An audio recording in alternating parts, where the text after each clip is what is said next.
Think you know history? Think again. If we knew it all,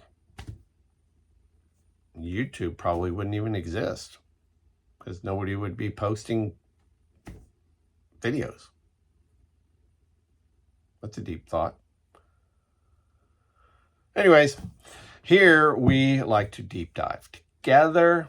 Not just me, that's you too, folks. So that we can gain a better understanding of our past. And if you're like me, you have an insatiable appetite to discover and solve history's mysteries. Come join me every Monday for part A and Friday for part B in a weekly two-part, what I would like to call Who, What, When, and Where mystery series, as we uncover and discuss remarkable true stories of forgotten heroes, artifacts, and events in history. But first off, before we get started, be sure to like and subscribe, and don't forget to turn on notifications. Because if you miss Friday Part B, you'll never hear the rest of the story. Think of this. During one of history's most chaotic evacuations, strict protocol was followed in the face of an imminent hostile communist takeover. The setting, you ask? April 1975. In music, the number one hit song is Philadelphia Freedom by the Elton John Band. And according to Variety magazine, The Godfather Part II was number one at the box office. To me, it's still number one. Who doesn't like The Godfather? With shouts of free love and peace, the United States continues to be divided, both socially and politically. Gerald Ford is president.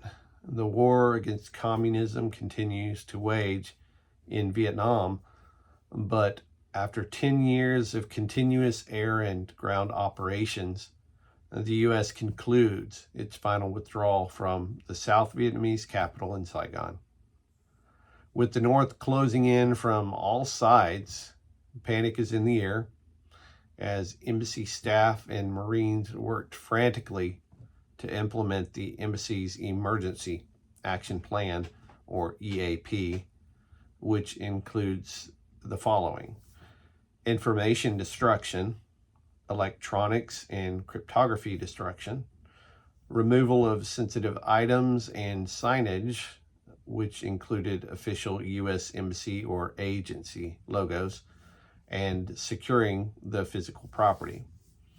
With the embassy's emergency action plan complete, the ambassador and staff were ushered to the embassy rooftop helipad for evacuation.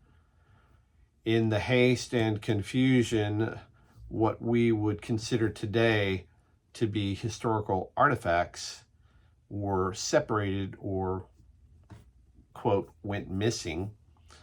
Come to find out, they were kept as souvenirs by Marines and embassy staff, and one such item, which I have in my possession, resurfaced after almost 40 years of silence. And it is a testament to that fateful day in April 1975. With fear and trepidation for all uncertainty, the refugees seeking asylum clamored at the embassy gates or attempted to climb the compound walls, only to be turned away by force. They stood helpless, watching in disbelief as the last helicopter took off in hasty retreat towards safety and freedom. And with it, all evidence of what once represented sovereign U.S. territory in Vietnam. With those details, I encourage you to continue your own research, put those thinking caps on, and hit me up with questions. What are some of the things you think were removed from the U.S. Embassy that might have made their way into private collections or tucked away by embassy staff or whatnot. What's your best guess? Post your comments below if you think you know. And again, if you enjoyed today's mystery, you're going to love what's coming next as I reveal in part B what this artifact is and what it represents to Americans. Be sure to like and subscribe, and as always, remember to turn on your notifications so you never miss an episode. Every Monday, a new who, what, when, and where mystery begins with part A. And each Friday, be sure to return for part B as we discover together, as Paul Harvey would say, the rest of the story.